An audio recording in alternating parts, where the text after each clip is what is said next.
कोंबडी वडे म्हणजेच कोकणी वडे हा पदार्थ मूलतः जरी कोकणातला असला ना तरी तो इतका खमंग खुसखुशीत स्वादिष्ट असतो, त्यामुळे तो सगळीकडे अगदी आवडीनं खाल्ला जातो. परंतु हे वडे करण्याची प्रत्येकाची पद्धत मात्र थोड्याफार फरकानं वेगवेगळी.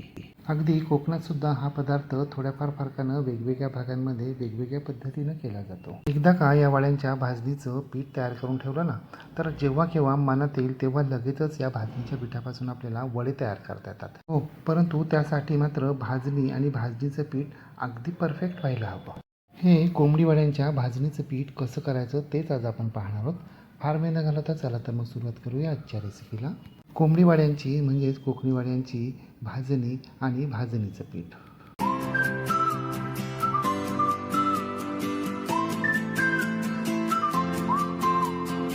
कोंबडी वडी करण्यासाठी आपल्याला काय काय साहित्य लागतं आहे ते आता आपण सविस्तरपणे पाहूया.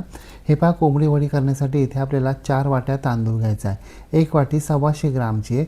अशा प्रकारे आपल्याला 4 वाट्या म्हणजे अर्धा किलो तांदूळ घ्यायचा आहे.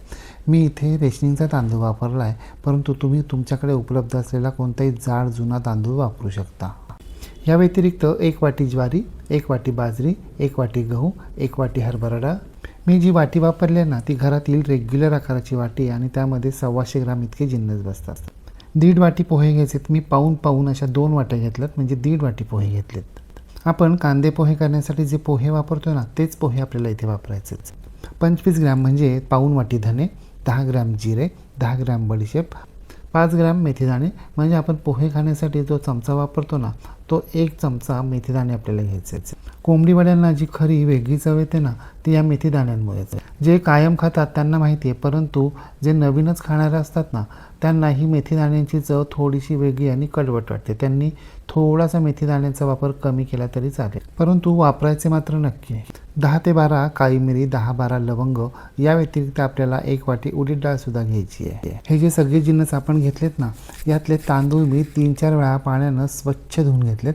त्यातलं सगळं पाणी निथून काढलं आहे आणि हे तांदूळ मोकळ्या वाऱ्याखाली मी जवळजवळ 4 ते 5 तास सुकून घेतलेत. गहू, ज्वारी, बाजरी आणि डाळी मात्र आपल्याला धुवून घ्यायच्या नाहीत. त्या ओल्या स्वच्छ कापडानं आपल्याला पुसून घ्यायच्यात. डाळी आणि धान्य दीर्घकाळ टिकावी म्हणून मार्केटमध्ये त्यांना केमिकल पावडर लावलेली असते. ती निघून जावीत म्हणजे आपल्या शरीराला काही अपाय होणार नाही, म्हणून आपण हे जिन्नस धुवून सुकवून आणि पुसून घेतो आहे. आता आपल्याला हे सगळे जिन्नस भाजून घ्यायचे. भाजून म्हणजे खमंग खरपूस भाजायचे नाही आहेत, तर गरम करून घ्यायचे. आणि भाजून घेताना मोठ्या आचेवर भाजायचे नाही आहेत, तर मंद ते मध्यम याच्या मधल्या फ्लेमवर आपल्याला हे जिन्नस भाजून घ्यायचे. आपण तांदूळ चोळून 3-4 वेळा पाण्यानं स्वच्छ धुवून घेतलेत आणि मग ते वाऱ्यावर सुकून घेतलेत, उन्हात सुकवलेले नाही आहेत. त्यामुळे या तांदळामध्ये थोडंसं मॉइश्चर असण्याची शक्यता आहे, म्हणून आपल्याला हे तांदूळ रंग बदलेपर्यंत एकसारखे हलवत राहायचे. म्हणजे आपल्याला त्यांचा रंग बदलू द्यायचा नाही आहे, परंतु गरम होईपर्यंत आणि रंग बदलेपर्यंत भाजायचे. रंग बदलू द्यायचा नाही आहे. 7 ते 8 मिनटं एकसारखं भाजल्यानंतर आपल्या तांदळाचा रंग बदलायला सुरुवात झालेली आहे. आता आपल्याला हे तांदूळ एका परातीमध्ये काढून घ्यायचे. परंतु डायरेक्ट परातीमध्ये किंवा ताटामध्ये काढून घ्यायचे नाही आहेत, तर या ताटात किंवा परातीत आपल्याला अशा प्रकारे एक स्वच्छ सुती कापड अंथरायचं आहे आणि त्यावर आपल्याला हे तांदूळ काढून घ्यायचे आहेत. सगळे जिन्नस आपल्याला या सुती कापडावरच काढून घ्यायचे आहेत. जर आपण हे सगळे गरम जिन्नस ताटामध्ये काढून घेतले ना तर मग यांना पाणी सुटतं, मॉइश्चर तयार होतं, म्हणून आपल्याला सुती कापडावरच सगळे जिन्नस काढून घ्यायचे आहेत. आता याच गरम तव्यामध्ये आपल्याला गहू घालायचे आणि गहू देखील आपल्याला गरम होईपर्यंत एकसारखे हलवत राहायचे. खरं तर कोंबडी वड्यांसाठी धान्य भाजून घेतली जात नाहीत, फक्त डाळी भाजून घेतल्या जातात. परंतु आपण तांदूळ धुवून आणि सुकून घेतलेत आणि इतर धान्य आणि डाळी आपण ओल्या कापडानं पुसून घेतलेल्या आहेत. त्यामुळे यामध्ये थोडासा ओलसरपणा असण्याची शक्यता आहे, म्हणून आपण हे सगळे जिन्नस भाजून घेतो आहे. गहू भाजून झालेत, गहू काढून घेऊया आणि लगेच ज्वारी भाजायला सुरुवात करूया. भाजलेले जिन्नस काढून घेतल्यानंतर ते आपल्याला तसेच ठेवायचे नाही आहे, तर पसरवून घ्यायचे. जर तसाच ढीक ठेवला तर मग त्यामध्ये वाफ तयार होते. ज्वारी काढून घेतल्यानंतर आपल्याला बाजरी घालायची आहे. बाजरी देखील आपल्याला ज्वारीप्रमाणेच भाजून घ्यायची, म्हणजे गरम करून घ्यायची आहे. ज्वारीपेक्षा बाजरी लगेचच भाजून होते. बाजरी खूप वेळ भाजायची नाही, नाहीतर मग ती कडवट लागते. थोडीशी गरम व्हायला लागली की लगेचच बाजरी आपल्याला काढून घ्यायची आहे. ज्वारी आणि बाजरी हे दोन्ही जिन्नस अगदी 2-2 मिनिटातच भाजून होतात. तांदळाला मात्र 7-8 मिनटं लागतात. आता हरभरा डाळ आपल्याला भाजायला सुरुवात करायची आहे. हरभरा डाळ थोडीशी मऊ असते, त्यामुळे तिला इतरांपेक्षा थोडं जास्त वेळ भाजायचं आहे. म्हणजे गरम होईपर्यंतच भाजायचे, खमंग खरपूस रंग बदलेपर्यंत भाजायचं नाही आहे. लक्षात ठेवा, हे सगळे जिन्नस आपल्याला मंद ते मध्यम याच्या मधल्या फ्लेमवरच भाजून घ्यायचे आहेत. अगदी मंद फ्लेमवर भाजलेत तरीसुद्धा काहीच हरकत नाही. पटकन गरम व्हावेत म्हणून फ्लेम अजिबात मोठी करायची नाही आहे. आपली हरभरा डाळ भाजून झाली आहे. आता ती देखील आपल्याला व्यवस्थित मिक्स करून घ्यायची आहे. आता लगेचच उडीद डाळसुद्धा आपल्याला भाजायला सुरुवात करायची आहे. उडीद डाळीचा आकार लहान असल्यानं ती सुद्धा लगेचच भाजून होते. थालीपीठाची भाजणी करताना आपण थालीपीठाचे सगळे जिन्नस खमंग खरपूस भाजून घेतो, कारण आपण थालीपीठ भाजणार असतो, तळणार नसतो. आपल्याला वडे तळायचे, त्यामुळे हे सगळे जिन्नस आपण जर खूप खमंग खरपूस भाजले ना तर मग आपले वडे तेल जास्त शोषून घेतात, तेलकट होतात. एकंदरीत काय, जो पदार्थ आपल्याला भाजायचा आहे त्याचे सगळे जिन्नस आपल्याला खमंग खरपूस भाजून घ्यायचे आणि जो पदार्थ तळायचा आहे त्याचे सगळे जिन्नस आपल्याला फक्त गरम करून घ्यायचे, कारण ते आपण ओल्या कापडानं पुसून घेतलेले असतात. आपली बाजरी देखील भाजून झाली आहे. बाजरी देखील काढून घ्यायची आहे आणि ती व्यवस्थित मिक्स करून घ्यायची आहे. आता पोहे देखील आपल्याला अशा पद्धतीनेच भाजून घ्यायचे. भाजून म्हणजे गरम करून घ्यायचे. पोहे गरम झाले ना की ते लगेच फुलायला लागतात. पोह्यांमुळे आपले वडे खुसखुशीत तर होतातच, शिवाय त्यांना रंग देखील थोडासा लालसर येतो. भाजून झालेले पोहे देखील आपल्याला काढून घ्यायचे आणि व्यवस्थित मिक्स करून घ्यायचे.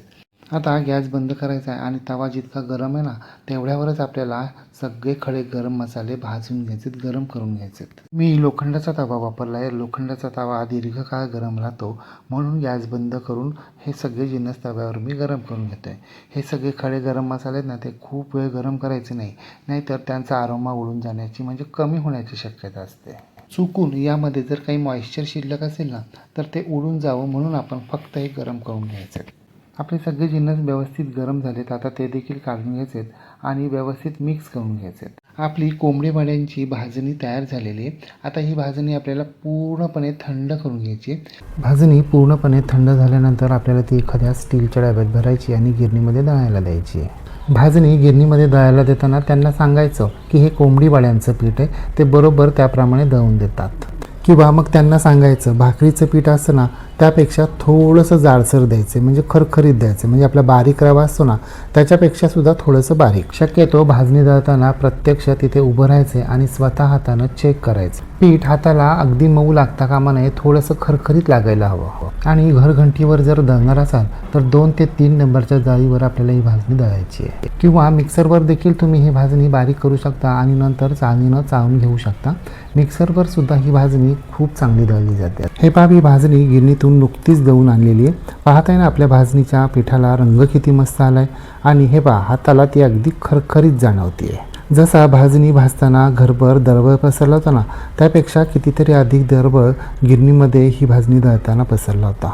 आपलं कोंबडी वड्याच्या भाजणीचं पीठ तयार झालेलं आहे, परंतु हे पीठ अजूनही थोडंसं गरम आहे. म्हणून काय करायचं, एखाद्या बोलमध्ये किंवा ताट्यामध्ये परातीमध्ये हे पीठ आपल्याला काढून घ्यायचं आहे आणि पूर्णपणे थंड करून घ्यायचं आहे आणि थंड झाल्यानंतर मग पुन्हा डब्यामध्ये भरून ठेवायचं आहे. भाजणीचं पीठ गरम असताना जर आपण डब्याला झाकण लावलं ना तर मग वाफ धरण्याची शक्यता असते.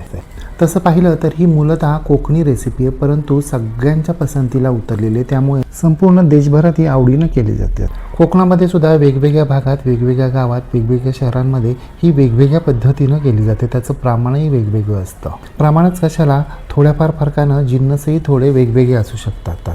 भाजणीचं पीठ तयार करत बसण्यापेक्षा ऐनवेळी भातामध्ये किसलेला कांदा आणि मसाले घालून सुद्धा हे वडे तयार केले जातात. तुम्ही सुद्धा तुमच्या आवडीप्रमाणे या भाजणीमध्ये थोडेफार बदल करू शकता, म्हणजे तांदळाचं प्रमाण वाढवू शकता आणि गव्हाचं प्रमाण कमी करू शकता. आज आपण जे कोंबडी वड्यांचं पीठ तयार केलं आहे ना त्यामुळे पौष्टिक आणि स्वादिष्ट कोंबडी वडे तयार होणार आहेत. मग तुम्ही सुद्धा अशा प्रकारे कोंबडी वड्यांच्या भाजणीचं पीठ तयार करून ठेवा. मग त्यापासून आपण कोंबडी वडे कसे करायचे ते पाहूया. आणि हो, तुम्ही जर अजूनही गृहविष्णू किचन चॅनलला सबस्क्राईब केलं नसेल तर प्लीज नक्की सबस्क्राईब करा. शेजारील बेल आयकॉनवर प्रेस करा, ऑल सिलेक्ट करा, म्हणजे माझ्या नवनवीन रेसिपींचे नोटिफिकेशन तुमच्या मोबाईलवर येतील. पुन्हा भेटूया अशाच एका नवीन रेसिपीसह. तोपर्यंत नमस्कार व रेसिपी शेवटपर्यंत पाहिल्याबद्दल धन्यवाद.